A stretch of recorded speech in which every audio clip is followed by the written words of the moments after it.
I just want to talk to all of the parents this morning. We got a serious problem, and we have a drug epidemic that is just absolutely unreal, in this country. And I'm telling you, everybody out here that got kids and stuff, man, y'all please sit down and have those conversations with your kids.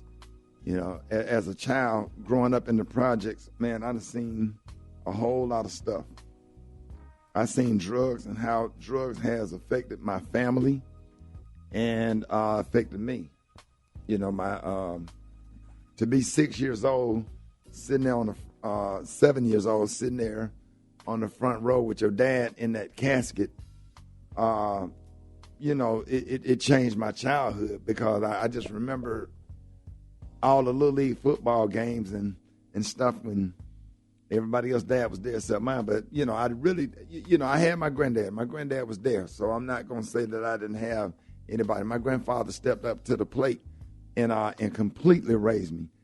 But to lose my dad to drugs and to see my mother struggle with drugs in the 80s and now I've lost a lot of relatives to drugs, and if you ain't ever take your kids to an ENA meeting and let your kids sit in there and listen to some of those stories, because I know about ENA because my mother was in the program for years. My mother has like 34 years clean and sober, and I'm talking about did it without rehab, decided that she wasn't going to do it no more and changed her whole life, and now is in ministry. Her and my stepdad, and they wonderful people. And now these kids are dying.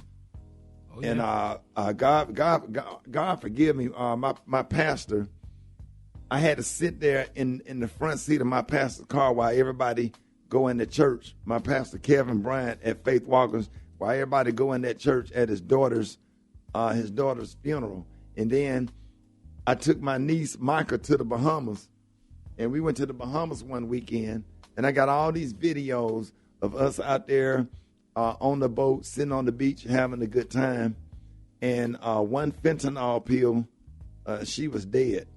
And after we came back from the Bahamas, I got a call 2 weeks. My cousin Kelly called, and I said, "What's wrong?" She said, "Micah's dead." I said, "Dead how?" She said, "Fentanyl."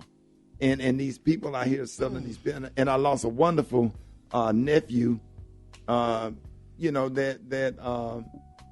I had custody of, that sent off to college, that was raised in my house, that also passed away last year, a month apart. So I had an aunt that went to the Bahamas with us to die of COVID. So all of us in a hotel room with two beds, sitting on the edge of the bed eating Chinese food, and there was 7 of us in a room, and 2 of them passed away within a month apart from each other. And I'm telling y'all, my grandfather sat down and had a conversation with me about drugs and alcohol or whatever every single night till I got it in my head, and I just decided that I just wasn't doing it, and I didn't want to die like my father did. And now we sitting here burying kids that we changed their pamper and raised and bought clothes for and took to school. Like, I'm seeing so many of my friends bury their kids and so many people dying from fentanyl. Y'all, please have a conversation with your kids. Man, these children out here on these pills. They taking these pills and they dying. These dudes out here, they don't care. They out here getting money, and they selling these pills and they lacing it with fentanyl to get people, to get them addicted. Right? And they get addicted, and then a bad batch of pills go out. And it ain't just Birmingham, it's St. Louis, Atlanta.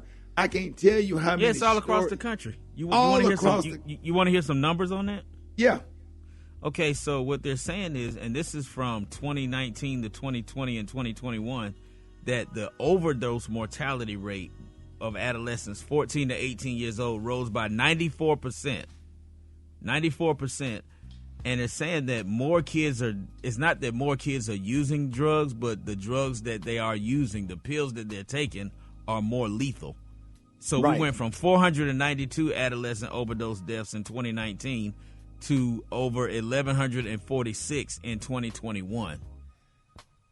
I'm telling you, that's like an increase that's double plus. Right. Talk to your kids. Have conversations with your kids. Tell your kids, please do not take pills and take stuff that people give them, and have these uncomfortable conversations. Your kids ain't going to want to talk about it, but you have to get in the room and make your kids talk, because you don't want to bury your kids. I've been on the front row too many times with this, watching young people that I watch go from Pampers to becoming teenagers, now passed away. You know, so let's be mindful of that and pray for all the families that's suffering, everybody that has suffered a loss. Keep all of these families lifted up in prayer, because we are living in some terrible times. And we're going to talk more about it and stuff, and just bring more awareness to it. And thank y'all for listening. I just want y'all to have a conversation with your kids. More Rickey Smiley Morning Show coming up.